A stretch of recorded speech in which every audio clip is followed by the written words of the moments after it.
명리학에서 그렇게 중요하다는 생극합충을 한번 보겠습니다. 먼저 생과 극입니다. 생이란 무엇일까요? 생이란 극성을 이룬 하나의 오행이 어떤 만남의 변화와 균형을 이루어 다른 오행의 기운을 형성하는 것을 말합니다. 따라서 생은 바탕을 이루고 있는 오행의 극성을 전제로 생겨나는 것이고 반드시 생을 이룰 수 있는 환경적인 조건이 있어야 합니다.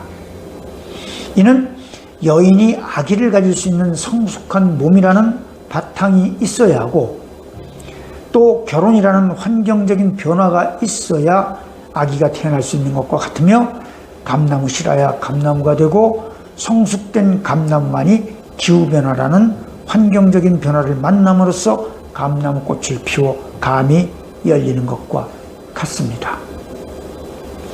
15행은 12지지의 한계의 범위 내에서 계절이라는 이름으로 변화를 보입니다. 이것이 천간과 지지가 균형을 이루면서 변화를 보이는 생의 모습인 것이죠. 봄이 와야 여름이 오는 것은 당연하고 그래서 목생화지만 몸 중에서도 목의 기운이 가장 강한 춘분이라는 극성기를 거치지 않으면 여름이 올 수 없습니다.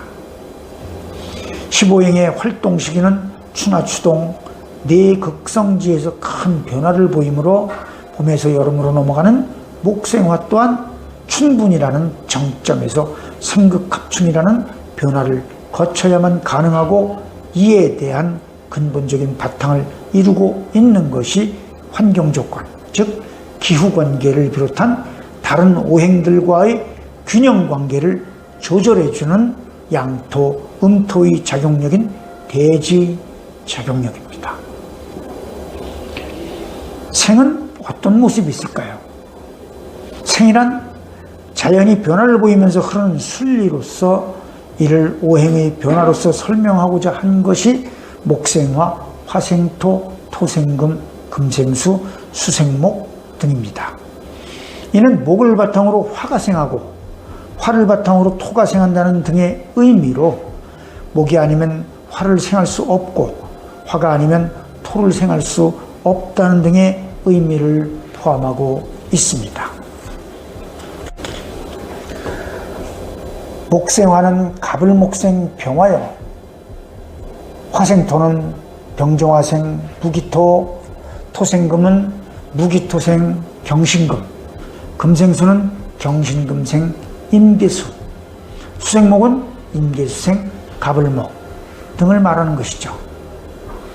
생의 모습은 입춘을 시작으로 나무가 자라야 여름에 꽃을 피우고 갑목생 병화, 꽃을 피워야 광합성을 할 수 있으며 병화생 기토, 광합성을 해야 열매와 씨를 이루고 기토생 병금, 열매와 씨가 익어야 결실을 이루어 씨를 남기며 기토생 신금, 씨가 동지에서 응축의 극대화를 이룸으로써 잉태를 이루어야 신금생 임수, 입춘의 생명으로 태어나는 모습으로 계수생 갑목으로 이어지게 되는 것이죠.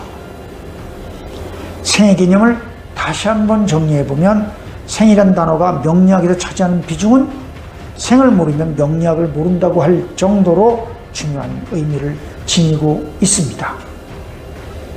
물론 모든 오행이 생에 의해서 변화를 보인다고 생각하기 때문이겠지만 뜻밖에도 생이 무엇인가 하고 물으면 답을 하는 이가 많지 않다는 것이 현실입니다. 일반적으로 어머니가 자식을 낳는 것, 물을 흡수해야 나무가 사는 것, 나무가 있어야 꽃이 핀다는 것, 봄이 있어야 여름이 온다는 것 등으로 예를 들어 설명하는 것이 보통이죠.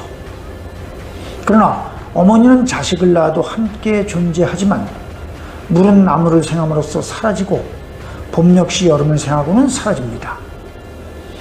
앞에서 생에 대한 정의를 극성을 이룬 하나의 오행이 어떤 만남의 변화와 균형을 이루어 다른 오행의 기운을 형성하는 것이라고 했습니다. 이는 어머니가 나를 생했지만 아버지라는 만남이 없었다면 나가 존재할 수 없음을 의미하는 것이고, 아버지에게 생이라는 말을 하지 않는 이유는 어머니가 직접 나를 낳았기 때문이죠. 4월 입하에서 양투적인 자극력인 무토가 결실의 기운인 경금을 낳으려면 반드시 활동 시기와 같은 을목과의 만남이 있어야 합니다. 생명력인 을목은 결실의 기운이 생겨야 생명력을 줄 수 있고, 생명력을 주어야 결실을 이루고는 씨를 남겨 이 씨가 다시 내년에 갑목으로 태어날 수 있기 때문이죠. 같은 이치로 신월 입추에서 경금이 잉태의 기운인 임수를 생해 영글기를 시킴으로써 사실상 응축의 바탕을 이루려면 정화와의 만남이 있어야 합니다.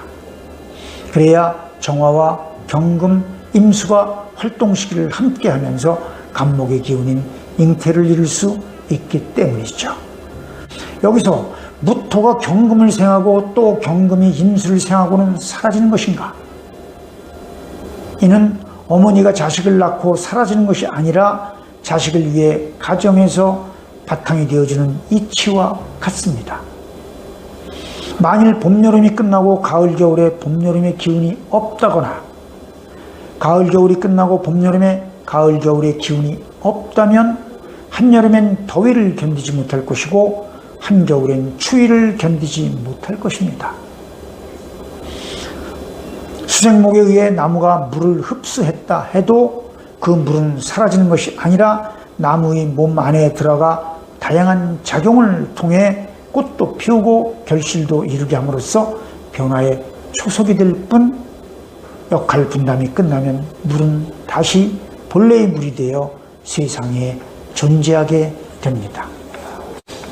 이는 사람이 물을 마셨을 때 물이 사라진 듯이 보이지만 사라지지 않은 것과 같다는 의미죠. 생이란 하나의 오행이 어떤 만남의 변화에 의해 다른 오행을 형성하는 이치 자체를 말합니다. 우주에서는 다만 변화만 있을 뿐 완전한 소멸은 없다라는 이치와 같이 모든 오행은 새로이 생기거나 사라지는 것이 아니라 단지 음양의 균형이라는 이치에 의해 서로서로의 변화를 도울 뿐 원래 존재해 있었고 앞으로도 영속적으로 존재한다는 것입니다.